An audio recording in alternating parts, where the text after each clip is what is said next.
What's up everyone, this is Tony with JRNYcrypto. In this video, I'm going to be talking about a very important topic, and that's why the crypto markets could possibly dip again leading up to January 15th for the Tether lawsuit. This is something massive and could cause chaos in the crypto space. I'm not trying to fearmonger or anything, but this is news that's coming up, and I've been getting hundreds of requests for this video.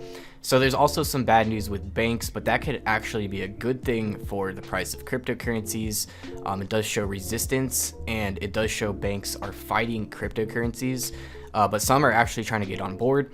So before we get started, I do appreciate if you guys like the video, subscribe to the channel if you haven't already, and hit the bell to be notified when I make new videos. You definitely want to hit the bell because a lot of this information is time sensitive.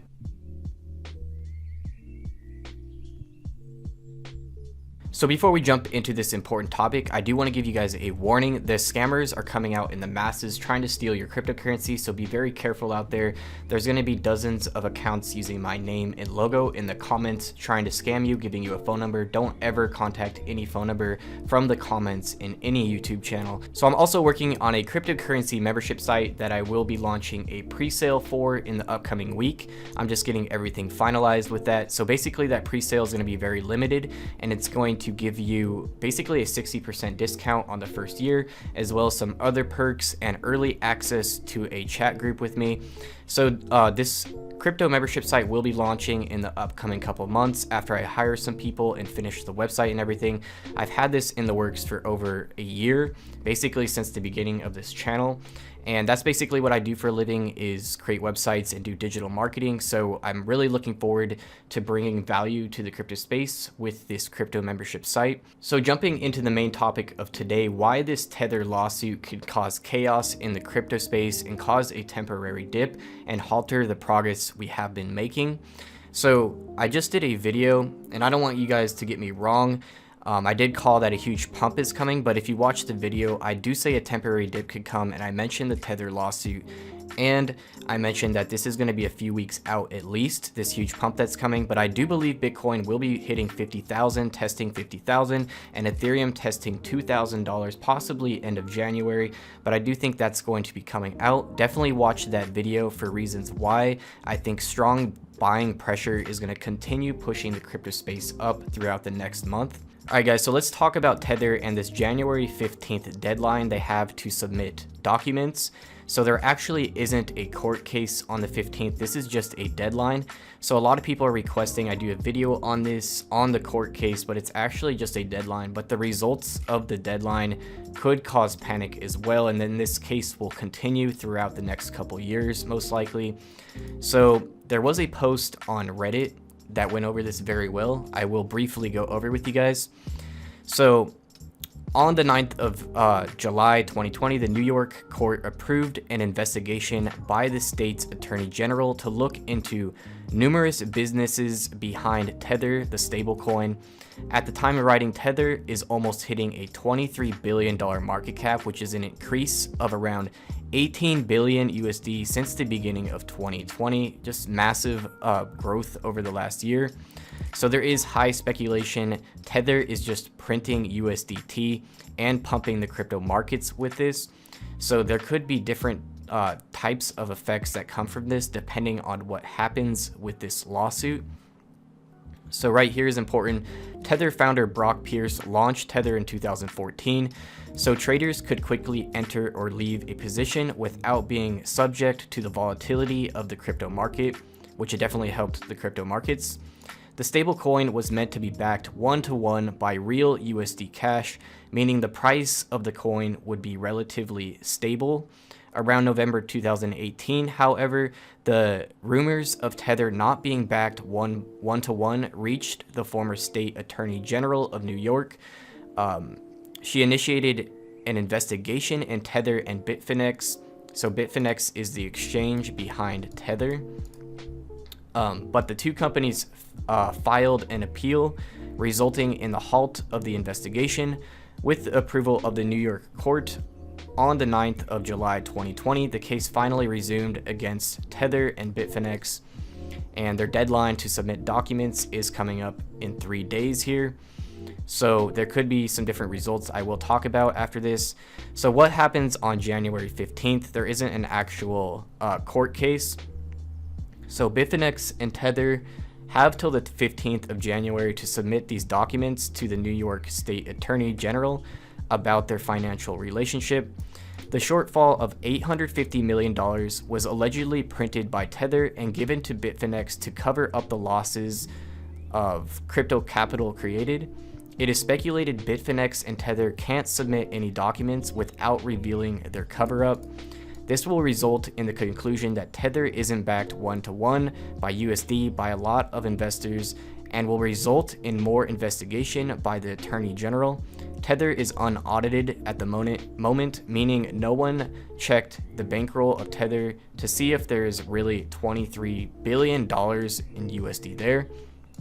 So as we can see on CoinMarketCap, Tether USDT is actually third on the market cap, having a market cap of $24 billion, even more than XRP or Cardano.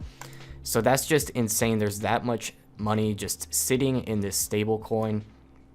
So many different things can come out of this lawsuit, depending on if Tether actually provides the documents, or if it's revealed that they printed that $800 billion worth of Tether without it actually being backed one-to-one with actual USD. So let's assume Tether did print $800 billion of USDT with actually having that USD to back it. What would happen? I do think that people would be jumping out of Tether at record rates, and this could be very bad, all of this happening all at once. And this could actually temporarily pump Bitcoin, Ethereum, and other cryptos as well, because people will be dumping their USDT and buying up other cryptocurrencies, either that or cashing it out to their bank accounts or a different stable coin here, because there are many different stable coins at this point, including USDC coin, which is basically just the US dollar coin, which is backed by the company Circle. And I do believe the United States will be backing USDC and making that the main stable coin of the United States. So this news is definitely making people panic and getting out of Tether. As we can see, it's down 0.11%. You will see this fluctuate as people jump in and out in masses. So Tether will actually go above $1, very slightly above, when people are panicked that Bitcoin and Ethereum and other cryptos are about to dump, because they want to hold the stable value of $1 and then jump back into Bitcoin and Ethereum when the price is at a low and be able to pick up more coins. This is how people day trade, using stable coins. But when people are panicked and they're actually getting out of Tether, you'll see the price of Tether slightly going down. And as we can see, this is also affecting Bitcoin and Ethereum, down 5% on Bitcoin. I do think it's good if Bitcoin is stable and goes sideways for a while, because profits could be spilling into other altcoins, which many altcoins haven't really seen a huge pump yet. So this could be very bad if this causes a ton of panic all at once. So leading up to the 15th, I think there's going to be people speculating and jumping out of Tether just because of that. And then on the day of the 15th, if there's news that breaks that they couldn't submit the documents, or there's news that they actually did print the 800 billion, which I don't think will happen right now. I think this will go into further lawsuits, and then eventually it will be revealed if that is the case. So this is going to be drawn out over time, and I do think this will only have a temporary effect on the markets, which again, you can use market corrections and crazy chaos happening to your advantage and use this as opportunity to pick up coins that you like for the long term. So I do want to warn you guys, this is coming up and there could possibly be a short-term dip, as we're already seeing Bitcoin down 5% on the 24-hour. So over the next few days, we'll see how things play out. If you keep seeing Tether in the red like this, it definitely means people are panicked and speculating that there's going to be a drop. If that happened, that would be horrible, because everyone that has money in Tether is not going to be able to pull out at $1. So in my opinion, they're not going to submit the documents. It's going to be extended. There's going to be another lawsuit date, and then things will go back to normal in the crypto space. But like I said, there could be a temporary dip again. And if your dollar cost averaging, that could be used as opportunity to pick up coins. Especially, you should check out my recent video here talking about why I think a huge pump is coming in the upcoming few weeks because of a major backup of people trying to buy crypto that can't. And just more and more people are getting into the crypto space, and Ethereum is trending at an all-time high Google search as well as other crypto searches, higher than it was when it touched 1400 per Ethereum. So definitely check that video out, and let me know if I missed anything about Tether in the comments below. So I also want to go over some news about banks, both good and bad news, and I do think this is good for the long term of cryptocurrencies. So banks are definitely fearing cryptocurrencies right now. This article here, CZ posted, banks pushing whales to crypto. They'll charge you 0.75% for storing money with them. So now banks are charging you to hold your money for you, and banks make money on your money while they're holding it. That's how they give out loans and everything. They're actually loaning out your money. So before, they would actually pay you a small percentage of what they were making, and now banks are starting to charge people to hold their money there. It's just ridiculous when you can be your own bank with cryptocurrencies. So CZ from Binance said, we pay 5%, 8%, double or triple digit percent interest depending on the product. So there is a lot of options in crypto that banks just can't compete with. That's why banks do fear cryptocurrencies. So more news here. This is the bad news, but this actually can have a positive effect on the price of crypto, seeing stuff like this. World's 6th largest bank is blocking Bitcoin transactions. This happened much more during the peak of the last bull run. Some people I even tried to get into cryptocurrencies tried buying Bitcoin, and their banks just cut them off. They even had to get new debit cards because they marked it as fraud. And then that just turns away so many people when there's that kind of problem purchasing cryptocurrencies. All that type of FUD all at once definitely hurt the crypto space last time. But this time it's not nearly as bad, but we are still going to see banks fighting cryptocurrency because that is their major competitor. So that is actually a good sign to me. It shows that cryptocurrency is a major threat to banks, and that they are afraid. And that's a good sign because it gives people a better option to earn higher interest, to store their own money, and do other things that they just couldn't with the normal financial system. So some good news here. About a week ago that actually helped pump the crypto markets. Crypto markets jump on OCC approval for banks to use blockchains. So this is allowing banks in the United States to use stable coins for cross-border payments. And this is going to save people a lot of money and a lot of time with cross-border payments, which is definitely an update that has been needed for many years. So this is great news in general. Maybe banks will even be offering to buy and sell Bitcoin and Ethereum and other cryptos eventually as well. It's very possible, especially with so much money to be made.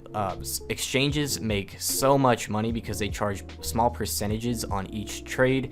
So as banks fight this, they're only missing out on a huge market that's only going to be growing, in my opinion. So this was very good news, and it did help push the markets up.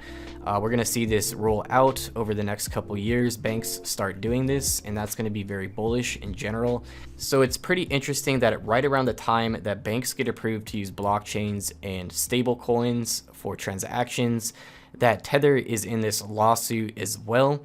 So in my opinion, the United States does not want people using Tether USDT. They want them using something that they back, like USDC. So I would not be surprised to see USDC overtake Tether in the next couple years in market cap. I think that's going to be playing out very quickly. So something else interesting you guys should know, if you hold certain stablecoins, you can actually lend them out for crypto-backed loans. And I'm going to be doing a video tomorrow, I believe, on how I took out a crypto-backed loan using my cryptocurrency to get a cash loan to pay for bills and stuff instead of having to save my crypto. And that saved me $100,000 since Ethereum went up so much and I didn't have to sell that Ethereum. I'm going to be showing you guys how to do this, my most trusted platform, and the best method to do this as well, in my opinion on this. So if you do hold certain stablecoins like USDC, you can actually earn a pretty good annualized percent return on them. Coinbase offers this with USDC, and a lot of platforms are going to start doing this, and the percentages are pretty high on stablecoins. You can also lend out your Bitcoin in Ethereum and earn a smaller percent, but it's still a great annualized percent compared to traditional investments.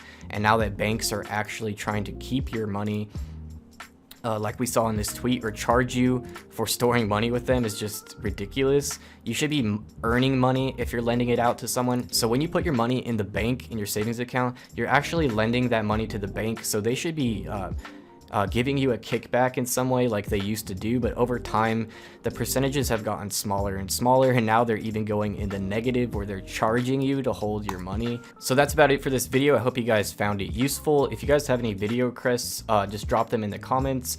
Also, let me know what you think is going to happen in the upcoming days. I'm really interested to see your opinion on this in the comments below. So a free way to support the channel, if you do appreciate my content, is like the video, comment, and share the video anywhere with friends and family or on social media. Anything helps the channel grow, and I do appreciate that, and it allows me to do content more full time. So that's it for today's video. Thank you guys so much for watching. Don't forget to subscribe and hit the bell to be notified, because this is very time sensitive information. And also check out my recent videos here and why I think Bitcoin is going to be hitting 50,000 and Ethereum will be hitting $2,000 within the upcoming month. So thank you guys again for watching, and I'll see you guys in the next video.